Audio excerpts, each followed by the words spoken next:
नमस्कार मेरे प्यारे साथियों, मैं आप सभी का स्वागत करता हूं आपके अपने YouTube channel SSC solutions with Anuj. जैसा कि आप सभी जानते हैं, सुबह डेली 8 बजे हम RRB रेलवे का जो RPF का SI का पेपर हुआ था 2019 का, उसके जीके के 50 क्वेश्चंस डिस्कस करते हैं। आज हम करेंगे 12 जनवरी 2019 को जो पेपर हुआ था उसकी शिफ्ट सेकंड के 50 क्वेश्चन। ठीक है, सबसे पहला क्वेश्चन क्या है? सबसे पहला क्वेश्चन कहता है जो संसदीय बैठक का पहला काल निम्न। ठीक है, क्या बोलता है? संसदीय जो बैठक है उसका पहला काल निम्न क्या है? तो वो है प्रश्नकाल। जो पहला काल होता है संसदीय बैठक का उसको हम क्या कहते हैं? प्रश्नकाल कहते हैं। संसदीय बैठक का पहला काल प्रश्नकाल कहलाता है।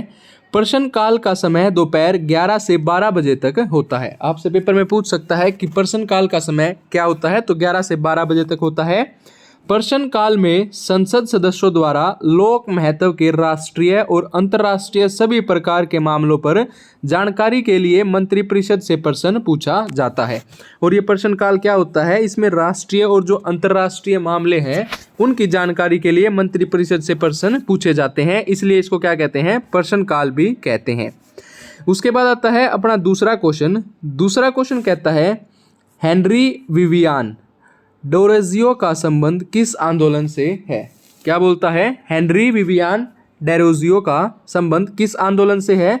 तो युवा बंगाल आंदोलन से है। किससे है? युवा बंगाल आंदोलन से। अगर मैं बात करूं हेनरी विवियन डेरोजियो का संबंध युवा बंगाल आंदोलन से है।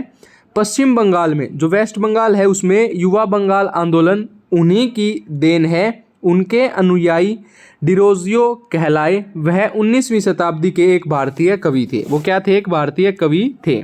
ठीक है, उसके बाद आता है प्रश्न नंबर 3। प्रश्न नंबर 3 कहता है समान ऊर्जा वाली कक्षाएं क्या दर्शाती हैं? तो अगर मैं बात करूं समान ऊर्जा वाली कक्षाएं क्या दर्शाती हैं? डीजनरेट दर्शाती हैं। क्या दर्शाती हैं? डीजनरेट। समान ऊर्जा वाली कक्षाएं डीजनरेट को दर्शाती हैं। ऊर्जा बढ़ने से कक्षाएं बड़े आकार की हो जाती हैं। जैसे जैसे प्रमुख क्वांटम संख्या का नाम बढ़ता है कक्षाओं की ऊर्जा भी बढ़ती जाती है। नाभिक और बाहरी आवरण के मध्य दूरी भी बढ़ती जाती है। नारी और जो बाहरी आवरण है उसके बीच की जो मध्य दूरी है वो भी बढ़ती जाती है। उसके बाद आता है क्वेश्चन नंबर 4। क्वेश्चन नंबर 4 कहता है गटका मार्शल आर्ट का एक रूप है, इसे कहाँ खेला जाता है? जो गटका है वो एक मार्शल आर्ट का रूप है और इसे पंजाब में खेला जाता है। गटका मार्शल आर्ट का एक रूप है, इसे पंजाब राज्य में खेला जाता है। यह सिखों से जुड़ा एक मार्शल आर्ट है। इसमें तलवारों और ढालों का उपयोग किया जाता है। किस किस का उपयोग होता है? तलवारों ढालों का उपयोग किया जाता है। ठीक है, उसके बाद आता है क्वेश्चन नंबर 5। क्वेश्चन नंबर 5 बोलता है निम्न में से किस राज्य की सीमा चीन से लगी हुई नहीं है?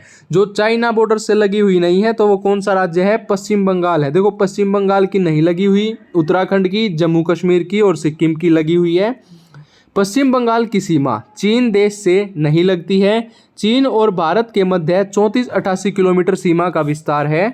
चीन और भारत के मध्य मैकमोहन रेखा है। हमसे पूछा जा सकता है कौन सी लाइन है? मैकमोहन लाइन है। किस किस के बीच में? चाइना और इंडिया के बीच में। चीन को स्पर्श करने वाले भारतीय राज्य क्रमशः हिमाचल प्रदेश, उत्तराखंड, सिक्किम, अरुणाचल प्रदेश व लद्दाख हैं। हमने याद रखना है कि हिमाचल प्रदेश, उत्तराखंड, सिक्किम, अरुणाचल प्रदेश और लद्दाख। ठीक है, उसके बाद हमसे पूछा गया क्वेश्चन नंबर 6। क्वेश्चन नंबर 6 क्या कहता है? क्वेश्चन नंबर 6 कहता है सेल में उसके बाहर और भीतर जल का प्रवाह बराबर होने पर सेल डैश कहलाता है। क्या कहलाता है? फ्लैसिड कहलाता है। सेल में उसके बाहर और भीतर जल का प्रवाह बराबर होने पर सेल फ्लैसिड कहलाता है। ठीक है, उसके बाद आता है क्वेश्चन नंबर 7। क्वेश्चन नंबर 7 बोलता है जो चौथा अखिल भारतीय सचेतक था, जो व्हीप था, सम्मेलन की अनुशंसा से किस योजना का प्रारंभ किया गया था? तो कौन सी योजना का प्रारंभ किया गया था? उससे किया गया था आपकी पार्लियामेंट योजना, यूथ पार्लियामेंट योजना। देखो चौथे अखिल भारतीय सचेतक सम्मेलन की अनुशंसा से यूथ पार्लियामेंट योजना का प्रारंभ किया गया था। गौरतलब है कि व्हीप सदन के पटल पर कामकाज के सुचारू और कुशल संचालन को सुनिश्चित करता है। उसके बाद आता है हमारे पास क्वेश्चन नंबर 8। क्वेश्चन नंबर 8 बोलता है निम्न में से किस धर्म में ईस्टर और गुड फ्राइडे मनाया जाता है। जो ईस्टर है, जो गुड फ्राइडे है, वो किस धर्म में मनाया जाता है, तो ईसाई धर्म में मनाया जाता है। ईसाई धर्म में ईस्टर और गुड फ्राइडे मनाया जाता है। गुड फ्राइडे के दिन यीशु को सूली पर चढ़ाया गया था, जबकि ईस्टर पर लोग उनके पुनरुत्थान या उनके जीवन में वापस आने का जश्न मनाते हैं। ठीक है। उसके बाद आता है क्वेश्चन नंबर 9। क्वेश्चन नंबर 9 बोलता है जो राष्ट्रीय राजमार्ग है 3 आगरा में कहाँ तक है। अगर मैं बात करूँ राष्ट्रीय राजमार्ग 3 की, जो कि आगरा से मुंबई तक है। कहाँ तक है? आगरा से मुंबई तक। इस राष्ट्रीय राजमार्ग की कुल लंबाई 883.13 किलोमीटर है। राष्ट्रीय राजमार्गों के विकास, अनुरक्षण, प्रबंधन तथा उनसे जुड़े अन्य कार्यों के लिए भारतीय राष्ट्रीय राजमार्ग प्राधिकरण उत्तरदायी है। यह प्राधिकरण फरवरी 1995 से सड़क परिवहन और राजमार्ग मंत्रालय के अधीन कार्य करता है। उसके बाद आता है क्वेश्चन नंबर 10। क्वेश्चन नंबर 10 बोलता है जो संतृप्त जल वाष्प है के चाप दबाव को डैश कहा जाता है। क्या कहा जाता है? जलीय तनाव कहा जाता है। क्या कहा जाता है? जलीय तनाव कहा जाता है। संतृप्त जल वाष्प के चाप या दबाव को जलीय तनाव कहा जाता है। संतृप्त वाष्प जलवाष्प की वह अधिकतम सीमा है जिसे हवा की एक विशेष मात्रा एक विशेष तापमान पर धारण करती है। ठीक है। उसके बाद आता है क्वेश्चन नंबर 11। क्वेश्चन नंबर 11 बोलता है रामायण किसके द्वारा लिखी गई थी या रामायण किसने लिखी थी। तो सभी को पता है वाल्मीकि जी ने क्या लिखी थी? रामायण लिखी थी। रामायण वाल्मीकि द्वारा लिखा गया संस्कृत महाकाव्य है। इसमें लगभग 24,000 श्लोक हैं। इस महाकाव्य में रघुवंश के राजा राम की गाथा कही गई है। इसकी रचना त्रेता युग में की गई है तथा इसमें 7 कांड हैं। इसे वाल्मीकि रामायण भी कहा जाता है। क्या कहा जाता है? वाल्मीकि रामायण भी कहा जाता है। उसके बाद आता है क्वेश्चन नंबर 12। क्वेश्चन नंबर 12 बोलता है भारतीय संविधान में जीवन का अधिकार क्या है। तो अगर हम बात करें मौलिक अधिकार की, जो भारतीय संविधान है उसमें जीवन का अधिकार क्या है? एक मौलिक अधिकार है। भारतीय संविधान में जीवन का अधिकार एक मौलिक अधिकार है। भारतीय संविधान के अनुच्छेद 21 में प्राण और दैहिक स्वतंत्रता का अधिकार दिया गया है, right to life and personal liberty, तथा इसके अंतर्गत जीवन का अधिकार का वर्णन है। भारतीय संविधान में भाग 3 में मौलिक अधिकारों का वर्णन है। मौलिक अधिकारों का विस्तार अनुच्छेद 12 से 35 तक है। ठीक है भाई। अगर हम बात करें मौलिक अधिकार क्या होते हैं, अपने फंडामेंटल राइट्स होते हैं जो कि आर्टिकल 12 से 35 तक हैं, पार्ट 3 भाग 3 में है। ठीक है। उसके बाद आता है क्वेश्चन नंबर 13। क्वेश्चन नंबर 13 बोलता है किस मुगल शासक ने दीन ए इलाही की शुरुआत की थी। तो जो अकबर हैं उन्होंने क्या किया था? दीन ए इलाही की शुरुआत की थी। मुगल शासक अकबर ने दीन ए इलाही की शुरुआत 1582 ईस्वी में किया था। यह धर्म एक ईश्वर में विश्वास करता है। इस धर्म का उद्देश्य विभिन्न धर्मों को अलग करने वाली दूरी को समाप्त करना था। इस धर्म का उद्देश्य क्या था? विभिन्न धर्मों को अलग करने वाली दूरी को समाप्त करना था। अगर मैं बात करूं क्वेश्चन नंबर 14 की, तो क्वेश्चन नंबर 14 बोलता है पहला राष्ट्रमंडल खेल कब आयोजित किया गया था। तो अगर हम बात करें 1930 में आयोजित किया गया था। पहला राष्ट्रमंडल खेल का आयोजन ब्रिटिश एम्पायर गेम्स के नाम से कनाडा के शहर हैमिल्टन में 1930 ई में हुआ था। इसमें 11 देशों ने लगभग 400 खिलाड़ियों ने भाग लिया था। उसके बाद आता है अपने पास क्वेश्चन नंबर 15। क्वेश्चन नंबर 15 बोलता है निम्न में से क्या दौड़ प्रतियोगिता में दौड़ की समापन पद्धति से संबंधित नहीं है। अगर हम बात करें अप्रोच रन, जो अप्रोच रन है वो नहीं है, बाकी है अप्रोच रन दौड़ प्रतियोगिता में दौड़ समापन पद्धति से संबंधित नहीं है। दौड़ की पद्धति में होकर गुजरना मतलब रन थ्रू, टोर्सो फिनिश, लंगिंग, ये डिप शामिल है। ठीक है। उसके बाद आता है क्वेश्चन नंबर 16। क्वेश्चन नंबर 16 बोलता है वॉलीबॉल खेल का क्रीड़ा स्थल क्या कहलाता है। तो कोर्ट कहलाता है। क्या कहलाता है? कोर्ट। रिंग किस में आती है? फाइटिंग में या रेसलिंग में। ठीक है। वॉलीबॉल का क्रीड़ा स्थल कोर्ट कहलाता है। वॉलीबॉल खेल का जन्म संयुक्त राज्य अमेरिका में हुआ। इस खेल को विलियम जी मॉर्गन जो कि अमेरिकी थे उन्होंने 1895 में शुरू किया था। 1964 में वॉलीबॉल के ओलंपिक में शामिल किया गया। 1964 में इसे ओलंपिक खेलों में शामिल किया गया। क्वेश्चन नंबर 17 बोलता है डीएनए में विशेष स्थानों पर कट किसके द्वारा निर्मित होते हैं। तो अगर मैं बात करूं डीएनए की तो एंडोन्यूक्लियस के द्वारा होते हैं। डीएनए डीऑक्सीराइबोन्यूक्लिक एसिड, ठीक है, में विशेष संस्थानों पर कट एंडोन्यूक्लियस द्वारा निर्मित होते हैं।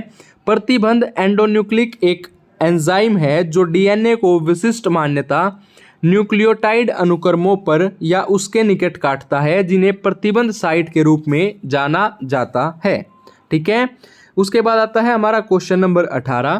क्वेश्चन नंबर 18 बोलता है सातवाहनों द्वारा उपयोग किया जाने वाला तांबा और चांदी का मिश्रण क्या कहलाता है। जो सतवाहन है और चांदी और तांबे का मिश्रण क्या कहलाता है, पोटीन कहलाता है। सातवाहनों द्वारा उपयोग किया जाने वाला तांबा और चांदी का मिश्रण पोटीन कहलाता है। सातवाहन साम्राज्य में ढलवां सिक्के भी अस्तित्व में थे। सिक्कों को ढालने के लिए तकनीकों के विभिन्न संयोजनों का उपयोग किया जाता है। सातवाहन वंश का संस्थापक सिमुक को माना जाता है। जो सातवाहन वंश है उनका संस्थापक किसे माना जाता है, सिमुक को माना जाता है। उसके बाद है क्वेश्चन नंबर 19। क्वेश्चन नंबर 19 बोलता है निम्न में से कौन सा बंदरगाह जुआरी मुहाने पर स्थित है। कौन सा बंदरगाह है, मोरमुगाओ, ठीक है, कौन सा है, मोरमुगाओ बंदरगाह जुआरी नदी के मुहाने पर स्थित है। यह नदी गोवा में बहती है। यहाँ से ईरान को लौह अयस्क या का निर्यात किया जाता है। ठीक है, उसके बाद है निम्न में से कौन सी सरकारी योजना दुर्घटना बीमा के लिए है। तो कौन सी सरकारी योजना दुर्घटना जो बीमा के लिए है वो आपका हो जाएगा PMSBY, प्रधानमंत्री सुरक्षा बीमा योजना। प्रधानमंत्री सुरक्षा बीमा योजना 2015 में शुरू की गई थी। इसे वित्त मंत्रालय द्वारा प्रशासित किया जाता है। यह सरकार द्वारा प्रायोजित दुर्घटना बीमा कार्यक्रम है जो आकस्मिक मृत्यु और विकलांगता के लिए कवरेज प्रदान करता है। प्रधानमंत्री सुरक्षा बीमा योजना के अंतर्गत 18 से 70 वर्ष के व्यक्ति पात्र होंगे। ठीक है, उसके बाद आता है क्वेश्चन नंबर 21। क्वेश्चन नंबर 21 बोलता है मार्च और जून की बीच उगाई जाने वाली फसलें क्या कहलाती हैं। तो ग्रीष्मकालीन फसलें कहलाती हैं। क्या कहलाती हैं, ग्रीष्मकालीन फसलें कहलाती हैं। मार्च और जून के बीच उगाई जाने वाली फसलें ग्रीष्मकालीन फसलें कहलाती हैं। ग्रीष्म ऋतु 6 ऋतुओं में से एक ऋतु है जिसमें वातावरण का तापमान प्राय उच्च रहता है। इस ऋतु में बोई जाने वाली मुख्य फसलों में चावल, मक्का, ज्वार, बाजरा, तुर आदि हैं। ठीक है, उसके बाद है क्वेश्चन नंबर 22। क्वेश्चन नंबर 22 बोलता है संविधान में संसद के संपादन कार्य के लिए किन भाषाओं का उल्लेख है। तो अगर हम बात करें संविधान की तो हिंदी और अंग्रेजी भाषाओं का उल्लेख है। अगर हम एक बार इसकी डिटेल्स पढ़ लेते हैं, संविधान में संसद के संपादन कार्य के लिए हिंदी और अंग्रेजी भाषाओं का उल्लेख है। भारतीय संविधान के अनुच्छेद 343 के अंतर्गत संघ की राजभाषा संबंधी प्रावधान दिया गया है। संविधान के लागू होने की तिथि अर्थात 26 जनवरी 1950 से हिंदी को राजभाषा का दर्जा तो दिया गया, किंतु उसे लागू नहीं किया गया है। ठीक है, सिर्फ एक दर्जा दिया है, लागू नहीं किया गया है। उसके बाद आता है अपने पास क्वेश्चन नंबर 23। बोस्पोरस जल संधि निम्न में से किसे जोड़ती है। तो काला सागर और मरमरा सागर को जोड़ती है। बोस्पोरस जल संधि काला सागर और मरमरा सागर को जोड़ती है। बोस्पोरस जल संधि उत्तर पश्चिमी तुर्की में स्थित एक प्राकृतिक जल संधि है। क्या है, एक प्राकृतिक जल संधि है। क्वेश्चन नंबर 24 बोलता है राष्ट्र ध्वज और राष्ट्रगान का सम्मान करना डैश है। क्या है, हमारा मौलिक कर्तव्य है। ठीक है, राष्ट्र ध्वज और राष्ट्रगान का सम्मान करना मौलिक कर्तव्य है। भारतीय संविधान के भाग 4 क में मौलिक कर्तव्यों का उल्लेख किया गया है। सरदार स्वर्ण सिंह समिति की अनुशंसा पर संविधान के 42वें संशोधन में जोड़ा गया था। इसे रूस के संविधान से लिया गया है। ठीक है, उसके बाद आता है क्वेश्चन नंबर 25। क्वेश्चन नंबर 25 बोलता है जो मेक इन इंडिया है नीति किस वर्ष लागू की गई थी? तो मेक इन इंडिया नीति 2014 में लागू की गई थी। 2015 में नीति आयोग को लागू किया गया था। तो मेक इन इंडिया पहल की शुरुआत प्रधानमंत्री नरेंद्र मोदी ने 25 सितंबर 2014 में की थी। इस पहल का मुख्य उद्देश्य भारत में रोजगार सृजन करना और अर्थव्यवस्था की दृष्टि से महत्वपूर्ण क्षेत्रों में कौशल विकास पर ध्यान केंद्रित करना है। ठीक है, इतना आपने ध्यान रखना है। उसके बाद आता है क्वेश्चन नंबर 26। क्वेश्चन नंबर 26 बोलता है वह ब्याज दर जो आरबीआई लंबी अवधि के ऋणों पर वसूल करता है क्या कहलाती है? तो वो आपकी क्या कहलाती है? बैंक दर कहलाती है। वह ब्याज दर जो आरबीआई लंबी अवधि के ऋणों पर वसूल करता है वह बैंक दर कहलाती है। बैंक दर का प्रबंधन एक ऐसी विधि है जिसके द्वारा आरबीआई आर्थिक गतिविधियों को प्रभावित करता है। बैंक दर में कमी के कारण बैंकों के लिए रिजर्व बैंक से ऋण लेना सस्ता हो जाता है। ठीक है, उसके बाद आता है क्वेश्चन नंबर 27। क्वेश्चन नंबर 27 बोलता है जो देशज खेल है कलरीपायट्टू मूलतः किस राज्य से है? तो अगर मैं बात करूं देशज खेल कलरीपायट्टू तो केरल से संबंधित है। इसे भारत का सबसे पुराना मार्शल आर्ट माना जाता है। जो कलरीपट्टू है उसका उपयोग दक्षिणी भारत में राजवंशों द्वारा युद्ध की एक संहिता के रूप में किया गया था। उसके बाद आता है क्वेश्चन नंबर 28। क्वेश्चन नंबर 28 बोलता है किस रिट को गिरफ्तारी की मनमानी के विरुद्ध व्यक्तिगत स्वतंत्रता के प्रति संरक्षण कहा जाता है? तो जो हैबस कॉर्पस है उसे कहा जाता है बंदी प्रत्यक्षीकरण, टू हैव अ मैन या टू हैव अ बॉडी। देखो भाई, अब इसमें क्या बोला गया है? बंदी प्रत्यक्षीकरण रिट को गिरफ्तारी की मनमानी के विरुद्ध व्यक्तिगत स्वतंत्रता के प्रति संरक्षण कहा जाता है। इस रिट हेतु याचिका निरुद्ध व्यक्ति द्वारा या उसकी ओर से किसी भी व्यक्ति द्वारा प्रस्तुत की जा सकती है।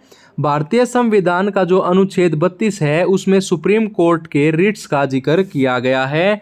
टोटल 5 प्रकार के होते हैं। सबसे पहला होता है बंदी प्रत्यक्षीकरण, दूसरा होता है परमादेश, तीसरा होता है प्रतिषेध, फिर उत्प्रेषण, फिर होता है अधिकार परीक्षा। ठीक है, उसके बाद आता है क्वेश्चन नंबर 29। क्वेश्चन नंबर 29 बोलता है मुफ्त और अनिवार्य शिक्षा भारत के किस आयु वर्ग के बच्चों के लिए सुनिश्चित की गई है? तो 6 साल से 14 साल तक के बच्चों के लिए फ्री एंड कंपलसरी एजुकेशन है। मुफ्त और अनिवार्य शिक्षा free and compulsory education Bharat में 6 से 14 वर्ष तक के आयु वर्ग के बच्चों के लिए सुनिश्चित की गई है। जो भारतीय संविधान है उसका अनुच्छेद 21 है, उसके अनुसार राज्य 6 से 14 वर्ष तक के आयु के सभी बालकों के लिए अनिवार्य शिक्षा का प्रबंध करेगा। यह किसकी ड्यूटी है? यह राज्य सरकार की ड्यूटी है कि वो 6 से लेकर 14 साल तक के बच्चों को फ्री और कंपलसरी एजुकेशन प्रोवाइड कराएगा। उसके बाद आता है क्वेश्चन नंबर 30। क्वेश्चन नंबर 30 बोलता है निम्न में से कौन निशानेबाजी के खेल से संबंधित नहीं है? तो सुशील कुमार जो है वो निशानेबाजी के खेल से संबंधित नहीं है, वो क्या है? एक रेसलर हैं। सुशील कुमार का संबंध निशानेबाजी से नहीं है बल्कि इनका संबंध कुश्ती से है। सुशील कुमार ने व्यक्तिगत स्पर्धा में 2 बार ओलंपिक पदक जीता और कुश्ती विश्व चैंपियनशिप जीतने वाले पहले भारतीय होने पर गौरव प्राप्त है। ठीक है, उसके बाद है क्वेश्चन नंबर 31। क्वेश्चन नंबर 31 बोलता है अशोक ने धम्म के प्रचार के लिए किस नए पद का निर्माण किया? अशोक ने तो धम्म महामात्र का निर्माण किया है। अशोक ने धम्म के प्रचार के लिए धम्म महामात्र नए पद का निर्माण किया। ठीक है, धर्म महामात्र उच्च अधिकारी थे। इन अधिकारियों का मुख्य कार्य जनता को धम्म की बातें समझाना, उनमें धम्म के प्रति रुचि पैदा करना था। धम्म महामात्र समाज के सभी वर्गों के लिए कार्य करते थे। ठीक है, उसके बाद है स्टैचू ऑफ लिबर्टी किस शहर में स्थित है? ठीक है, तो ये आप सभी को पता है जो स्टैचू ऑफ लिबर्टी है वो अमेरिका के न्यूयॉर्क शहर में 93 मीटर ऊंची एक मूर्ति है। स्टैचू ऑफ लिबर्टी अमेरिकी क्रांति के दौरान फ्रांस और संयुक्त राज्य अमेरिका के गठबंधन के यादगार के रूप में थी। उसके बाद है क्वेश्चन नंबर 33। नृत्य, नाट्य और नृत्य शब्द निम्न में से किस भारतीय कला से संबंधित हैं? तो ये नृत्य कला से संबंधित हैं। नृत्य, नाट्य या नृत्य। शब्द नृत्य कला भारतीय कला से संबंधित है। नृत्य कला 64 कलाओं में एक है। इस कला में हाव भाव के साथ की गति को नृत्य कहा जाता है। नृत्य में अंगहार, विभाव, भाव, अनुभाव और रसों की अभिव्यक्ति की जाती है। उसके बाद आता है अपने पास क्वेश्चन नंबर 34। क्वेश्चन नंबर 34 बोलता है ऑल इंडिया मुस्लिम लीग, जो ऑल इंडिया मुस्लिम लीग है उसका गठन किस वर्ष हुआ था? तो 1906 में हुआ था। 1905 में बंगाल विभाजन हुआ था और 1906 में ऑल इंडिया मुस्लिम लीग का गठन हुआ था। ऑल इंडिया मुस्लिम लीग का गठन 30 दिसंबर 1906 में आगा खान, ढाका के नवाब सालिमुल्लाह और नवाब मोहिसिन उल मुल्क के नेतृत्व में की गई थी। आगा खान मुस्लिम लीग के पहले अध्यक्ष थे। इस संस्था ने बंगाल विभाजन का समर्थन किया तथा स्वदेशी आंदोलन का विरोध किया था। ठीक है।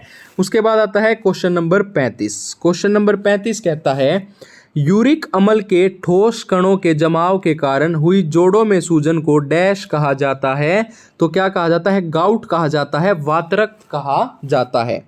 यूरिक अम्ल के ठोस कणों के जमाव के कारण हुई जोड़ों में सूजन को वातरक्त या गाउट कहा जाता है। गाउट गाठिया का जटिल रूप होता है। उसके बाद है क्वेश्चन नंबर 36। क्वेश्चन नंबर 36 बोलता है जो पीएन जंक्शन है उसके निर्माण के समय कौन सी दो महत्वपूर्ण क्रियाएं संपन्न होती हैं?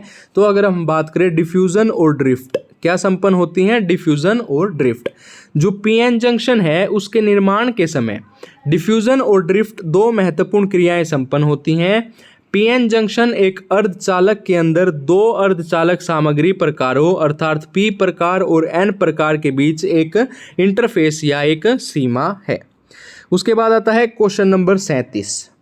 क्वेश्चन नंबर 37 बोलता है special Olympic world winter game हर डैश में आयोजित किए जाते हैं? तो हर 4 साल में आयोजित किए जाते हैं स्पेशल ओलंपिक विंटर गेम्स, या आप कॉमनवेल्थ गेम्स भी हर 4 साल में, फीफा वर्ल्ड कप वो भी हर 4 साल में। तो आपने याद रखना है special Olympic world winter games जो हैं वो हर 4 साल में आयोजित किए जाते हैं। ओलंपिक खेल एक अंतर्राष्ट्रीय खेल उत्सव है। समर गेम्स और विंटर गेम्स अलग अलग आयोजित किए जाते हैं। 1900 में पेरिस में भारत ने पहली बार ओलंपिक खेलों में भाग लिया और नॉर्मन प्रिचर्ड ने भारत का प्रतिनिधित्व किया था। ठीक है। उसके बाद है क्वेश्चन नंबर 38। क्वेश्चन नंबर 38 बोलता है किस प्रक्रिया में सिस्टम अपने बाह्य के वातावरण से निरपेक्ष रहता है जिससे अवशोषित या उत्सर्जित ऊष्मा का मान शून्य होता है? तो अगर मैं बात करूँ रुद्रोष्म प्रक्रम, किसमें? रुद्रोष्म प्रक्रम में सिस्टम अपने बाह्य के वातावरण से निरपेक्ष रहता है जिससे अवशोषित या उत्सर्जित ऊष्मा का मान शून्य होता है। इस प्रक्रम में न तो ऊष्मा अंदर से बाहर जाती है और न ही बाहर से अंदर आती है। कार्बोहाइड्रेट जो जल अपघटन में मोनोसैक्राइड्स की 2 से 10 इकाई तक उत्पन्न करता है डैश कहलाता है? क्या कहलाता है बच्चों? वो क्या कहलाता है? ओलिगोसैक्राइड्स कहलाता है। क्या कहलाता है? ओलिगोसैक्राइड्स कहलाता है। देखो, कार्बोहाइड्रेट्स जो जल अपघटन में मोनोसैक्राइड्स की 2 से 10 इकाई तक को उत्पन्न करता है वो ओलिगोसैक्राइड्स कहलाता है। उसके बाद है राम सेतु परियोजना। क्वेश्चन नंबर 40 बोलता है राम सेतु परियोजना के माध्यम से किसे जोड़ा जा रहा है? तो मन्नार की खाड़ी और पाक की खाड़ी को जोड़ा जा रहा है। राम सेतु परियोजना के माध्यम से मन्नार की खाड़ी और पाक की खाड़ी को जोड़ा जाता है। पाक की खाड़ी बंगाल की खाड़ी में स्थित है और मन्नार की खाड़ी हिंद महासागर में स्थित है। मन्नार की खाड़ी मोतियों के भंडार और शंख के लिए प्रसिद्ध है। उसके बाद आता है क्वेश्चन नंबर 41। क्वेश्चन नंबर 41 बोलता है भारतीय संविधान सभा में राष्ट्रगान को कब मान्यता दी गई थी? तो 1950 में दी गई थी। भारतीय संविधान सभा ने राष्ट्रगान को 24 जनवरी 1950 को मान्यता प्रदान की थी। रविंद्रनाथ टैगोर या रविंद्रनाथ ठाकुर द्वारा मूल रूप से बंगला भाषा में रचित संगीत बृहद जन गण मन के हिंदी संस्करण को भारत में राष्ट्रगान के रूप में अपनाया था। सर्वप्रथम राष्ट्रगान को भारतीय राष्ट्रीय कांग्रेस ने 1911 में कलकत्ता अधिवेशन में गाया गया था। पेपर में पूछ सकता है कि पहली बार कहाँ गाया गया था। 1911 में भारतीय राष्ट्रीय कांग्रेस जो कांग्रेस है उसके पहले उसमें गाया गया था।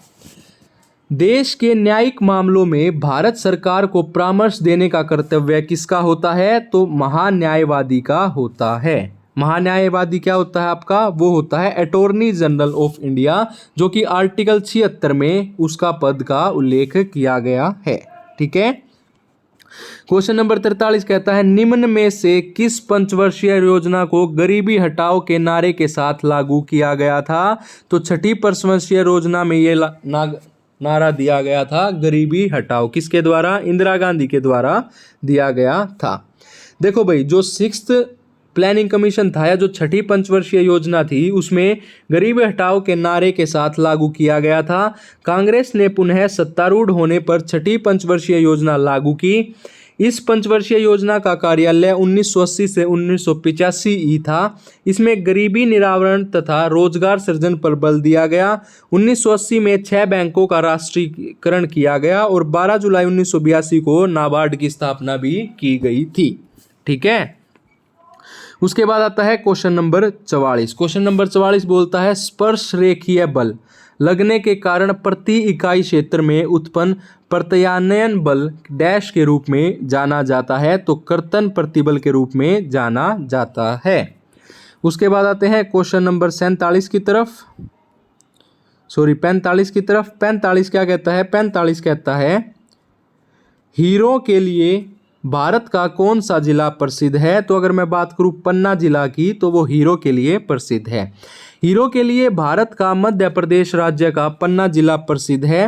पन्ना हीरो के खान के साथ साथ प्राचीन और सुंदर मंदिरों के लिए भी प्रसिद्ध है। इसी कारण इसे मंदिरों की नगरी भी कहा जाता है। पेपर में पूछ ले मंदिरों की नगरी किसे कहा जाता है?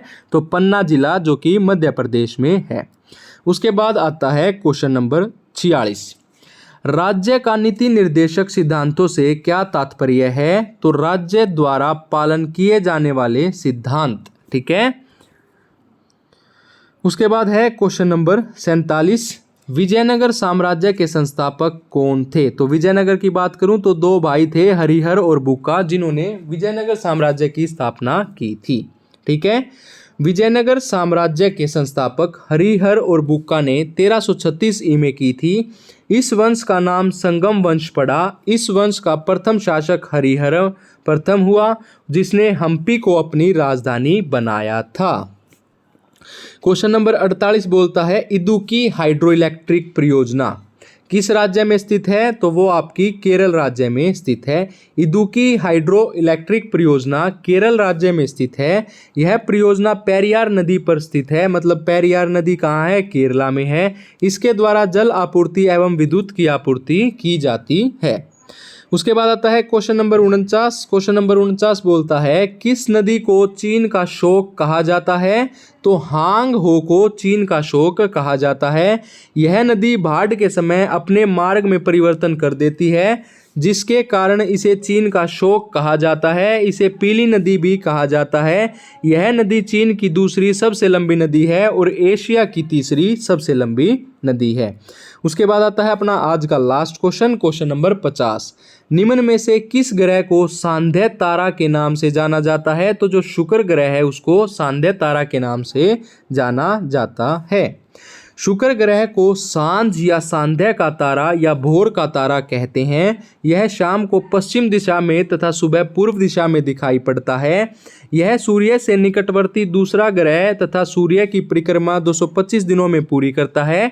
आकार व द्रव्यमान पृथ्वी में लगभग समान होने के कारण इसे पृथ्वी का जुड़वा बहन कहा जाता है। ठीक है। आज का पेपर हमारा हुआ कंप्लीट। अगर आपको वीडियो अच्छी लगी हो तो वीडियो को ज़्यादा से ज़्यादा शेयर करें, वीडियो को लाइक करें और हमारे चैनल को सब्सक्राइब करें। धन्यवाद।